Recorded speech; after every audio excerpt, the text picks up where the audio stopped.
Hey, what you're about to watch is an 8-minute chunk out of an hour-long panel me and my buddy Chip recorded.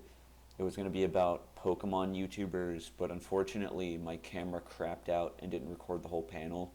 So all I have recorded is the beginning 12 minutes of footage, and it'll be about the Youtuber Bloomacncheez. So I hope you enjoy it, and apologies for the awkward editing. I just wanted to make use of this footage because I thought it was a pretty decent presentation, so enjoy. Here we have BMNC in beautiful JPEG quality, her logo. Bloomacncheez. She was so I got into this YouTuber, one of the first YouTubers I ever got into, around 2008 when I first started really actively using YouTube when I was a small child. You should have been on there. Yeah, probably not wise. I was having unsupervised internet access, but she would make lots of Pokemon parodies and other parodies that I was super into. But before we started talking about those, I thought I'd go over her whole history. First, her DeviantArt is this was started in 2006. It's beautifully drawn. She was involved with many different fandoms besides just Pokemon. She was involved with Sonic. She's been involved with anime. She's been involved with obviously Pokemon. And this is one of the first things she ever posted. Her OC, a toucan of a Sonic OC. Lots of art of that style. It was like early internet. That was pretty normal for DeviantArt. 2007 core. 2007 core. Here's some of her earliest Pokemon art. All drawn in MS Paint. Glorious MS Paint, you should add. Glorious MS Paint. Glorious MS Paint. That's her Pokemon Sona. Her little Trainer Sona.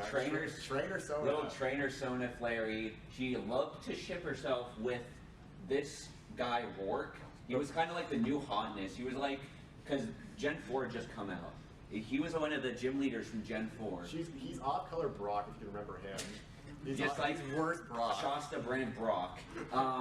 So she was like fascinated with him and would ship herself with him and draw like art of them together and draw and write fan fiction of them together. Around the late 2007, she makes a YouTube account. Here's the wonderful old layout of YouTube. back when you could actually customize stuff. Send me back, bro. Wow. He started off, here he had lots of Pokemon parodies and one-off Pokemon style stuff. The thing that jumped the whole thing off was this one-off video she made when she was bored on vacation, just called the BMNC Pokemon parody, which was, I'll just show you a clip to give you an idea what these parodies were like. They're high quality. And now, I'm going to sing our theme song in karaoke and a cappella. Oh, heck no.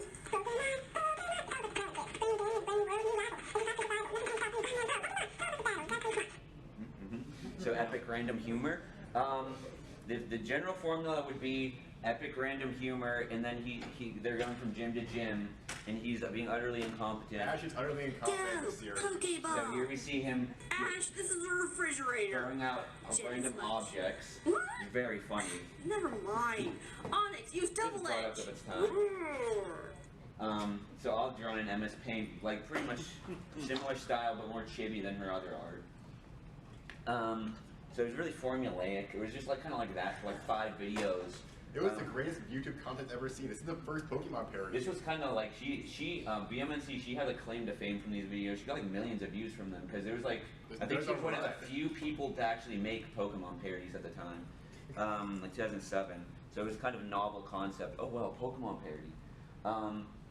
Here we have just her little OC character featured throughout the videos.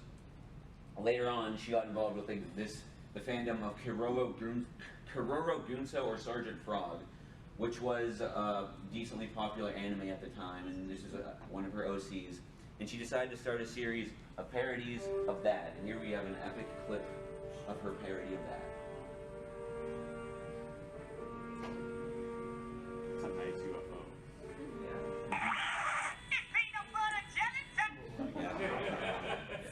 Yeah, so very high art. Very high concept. It was kind of the same kind of Voltaire random art. It was less formulaic, but you know, around the same time, so her humor hadn't changed much. Still a child making YouTube videos, so. Notice how this battle is going faster than usual. I'm gonna cover real quick. And near the end, she was getting really fed up with YouTube and making these Pokemon parodies. Who would have thought? Because there's a lot of demand, and then also there's a lot of demand. So let me show you this. Notice how this battle is going faster than usual. Notice how most of BMNC's comments were asking about when this parody was going to be done, and BMNC kept saying this parody was going to be rushed if they didn't stop, and yet the comments kept coming, and now this parody is rushed. And notice how BMNC subtly hinted this to the watchers to not repeat this for 5, 6, 7, 8, 9, 10, 11, 12, 13, and 14. So she's getting a little frustrated. Fame was getting to her head. She then later she loved reference-based humor, and this caused a problem around 2009. YouTube was really going hard on YouTubers for putting any copyrighted shit in their videos. And alright, Bloomacncheez is gonna start getting blunt. Yes, YouTube decided to take this song off. She was mad because she wanted to put Yellow Brick Road song in her video. And so that was another thing that probably led to her being like, okay, I don't want to do these fucking videos anymore. Plus she was getting older at the time. And so yeah, eventually she just stopped uploading to this channel altogether. And then she moves on to, before we move what she moves on to, she had these parodies she was implying she was going to make. This was going to be a parody of Twilight, so, you know, very product of its time. This was interesting because all of those other videos pretty much just had her doing all the voices and doing all the work. This was going to actually involve other people for once. Her friends were doing voices, I think they were doing voices, but nothing came of that little, teaser in between one of the videos. What a shame. There's going to be also a parody of Pikmin. There's going to be Pokemon Parody 6 that never came out. So unfortunately, lost media. Then came the Pet Classy Peanuts era, in which, let me get their names because I'm bad at remembering all these 2008 names. In 2009, she made a collaborative channel between her and her friends, where she was parodying Huron High School Host Club. Here we have their little OC characters. I want to emphasize, they weren't involved in the furry fandom. This was just I think I was talking to somebody who was friends with them. It was just kind of in style at the time for anime people to be oh, we need to draw our icon for our characters. Let's just draw them as a colorful animal, because it was just kind of I guess maybe Neko adjacent. Either way, she didn't give a shit about furries, but they just kind of happened to decide, I'll draw myself as these furry characters. I just wanted to clarify, because they're more anime people, all of them. And later on, let me list them up: Bloomacncheez, Fudgy Bear, Longview Eccentric, Water Betty. Those are all these 4 characters, and suspiciously similar to his OC. I'm a time traveler. This is what it looked like, pretty much the same art style as her other series, but the humor is pretty different. It was more adult and risque. I remember she was this series is for 13 plus, not for children. And children still watch. Ew, it's a boy. You have no room to talk, queers. Okay. A little bit risque. That's real. It's a real conversation. Eventually, her main channel just disappears. You can still see the videos as original upload, but there's some glitch on YouTube. You can't see her channel anymore.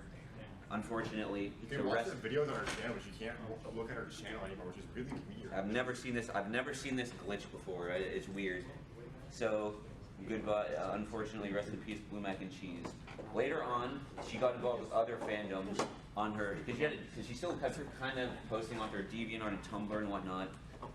She got involved in the Brony fandom. She kept making art of her little not furry OC, but kind of a furry OC.